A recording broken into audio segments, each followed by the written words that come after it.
Good evening, everyone. I'm Jason Johnson in for Joy Reid, and we are just days away from the one-year anniversary of Russia's invasion of a sovereign country, Ukraine. And today, President Biden, standing in front of the Royal Castle, a historical landmark in Warsaw that was rebuilt after another invading force, the Nazis, destroyed it, framed this fight against Russia as a larger battle against autocracy. President Putin is confronted with something today that he didn't think was possible a year ago.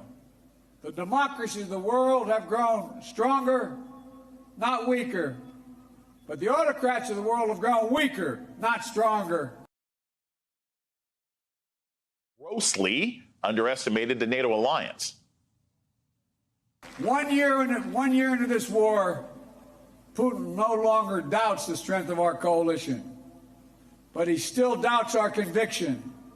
He doubts our staying power. He doubts our continued support for Ukraine. He doubts whether NATO can remain unified. But there should be no doubt.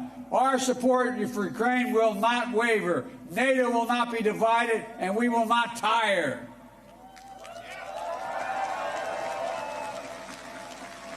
President Putin's craven lust for land and power will fail. And he reminded Putin that all of this would actually end if Putin would withdraw his occupying forces. This war is never a necessity. It's a tragedy. President Putin chose this war. Every day the war continues is his choice. He could end the war with a word. A few hours earlier, Putin delivered a dystopian speech riddled with lies, claiming that Russia was the real victim in their invasion of Ukraine. We're not fighting in Ukraine. We said that the Ukrainian people have become hostages of their Western masters who occupied this country in political, in economic and military sense. The elites of the West are not hiding their goals. They are, as they say, trying to inflict a strategic defeat on Russia. Also, they're liberators. Where have we heard that before?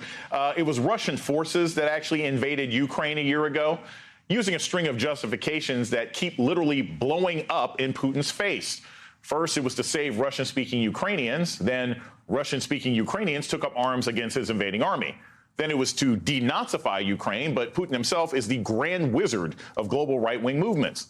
Some of Russia's more candid political leaders have admitted it's a war of genocide. But not even that has worked, because the Russian people domestically have protested against a war that they see domestically as costly and pointless. Putin initially assumed that his invasion would be Russia's version of Desert Storm, maybe a month of combat before he could claim victory in front of the Duma. Now, a year later, it's more like his Afghanistan. And a sign of just how bad things are for the Russian military, the founder of the Russian mercenary group, the mercenary Wagner Group, Yevgeny Prigozhin, has launched a very vocal broadside against the Russian military, accusing them of failing to properly arm Putin's forces. Today, Putin announced he would suspend Russia's participation in the new START nuclear non-proliferation agreement, the last remaining arms control treaty between the United States and Russia, charting a dangerous path ahead for U.S.-Russia relations, and one that could bring us closer to the Cold War than ever before. Joining me now is William Taylor, former U.S. ambassador to Ukraine. He is currently vice president for Russia and Europe at the U.S. Institute of Peace, and Nayar Haq, former White House senior director and former State Department senior advisor. Nayar, I'll start with you. I don't get happy when I hear this is returning us to the Cold War. I get concerned when I hear that Russia wants to pull out of a non-proliferation agreement. How serious is it? I mean, I know that apparently this deal was already on its last legs, but how serious a move is it that Russia has said, yeah, now we're not even going to bother with inspectors for nuclear weapons? Well, they are saying out loud what they have been acting on behind the scenes, by and large. They have not allowed verification, which was a key part of verifying that both countries are reducing their nuclear arsenal. But it goes to the broader idea of Putin just doing away with the Western sense of alliances, the post-World War II order in which Russia was on the side of the Allies. Right. And Putin framing, now it's him and African countries, even with the foreign minister going to Africa and talking about the hypocrisy of the West. So we're seeing this very interesting realignment while Putin internally is a propaganda machine. The people of Russia don't see what the rest of us are seeing, what you were mentioning, what's happening in Ukraine. And this is the first time in the speech that Putin ever mentioned the word war when talking about the one-year conflict that he instigated in Ukraine. So the people of Russia are not in a great place, and Putin is trying to normalize the idea of talking about nuclear weapons and having nuclear weapons because he does not have much left. Ambassador, one of the major concerns that I have also is that this next step, if Vladimir Putin does not have an escape hatch, it's been a year. This is likely to be a conflict that will continue for a while. If Russia doesn't have an escape hatch and their conventional forces don't seem to be working very well anymore, then nuclear weapons might be the only option he sees. How concerned is the U.S. government about that right now? And are there negotiation options on the table to maybe ratchet this conflict down? Jason, there are not negotiation options on the table right now. There may be sometime in the future. And it will depend on President Putin understanding, coming to the conclusion that he can't win on the battlefield. Then he might sit down. That's why we have to support the Ukrainians as they push back, as they push way back.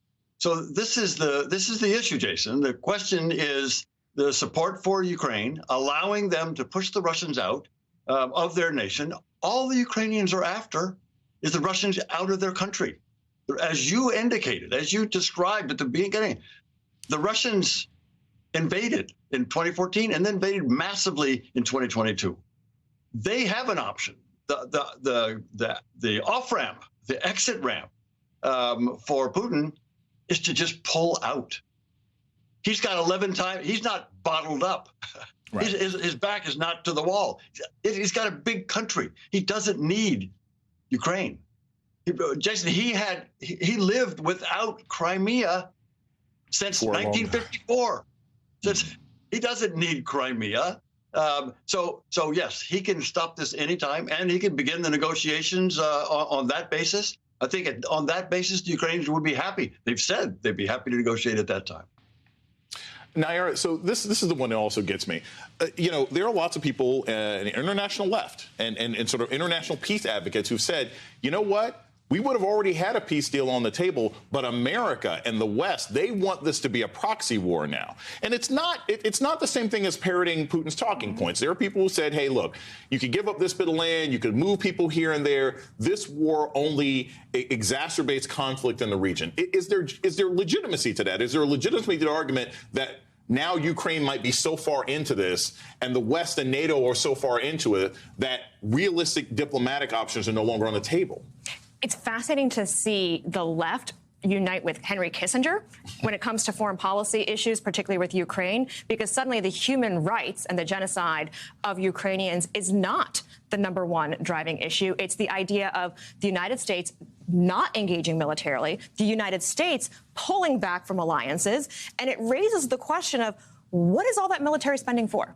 What is NATO? What are all these alliances for if at the end of the day, the United States is not going to stand up for the very principles it created? It's, the United States is the only country that's actually activated the NATO alliance for a military conflict that was a threat to the United States. Biden's been very careful and very forceful of making this about a conflict for Ukraine and the defense of Ukraine's democracy and not about NATO and Russia. That's Putin's language. Right. He wants this to be this grander conflict. He wants this to be a peace discussion on his terms where he gets to carve off pieces of a sovereign country. And Ambassador Taylor is right. He can walk out any minute if his psychology and his ego would let him do that.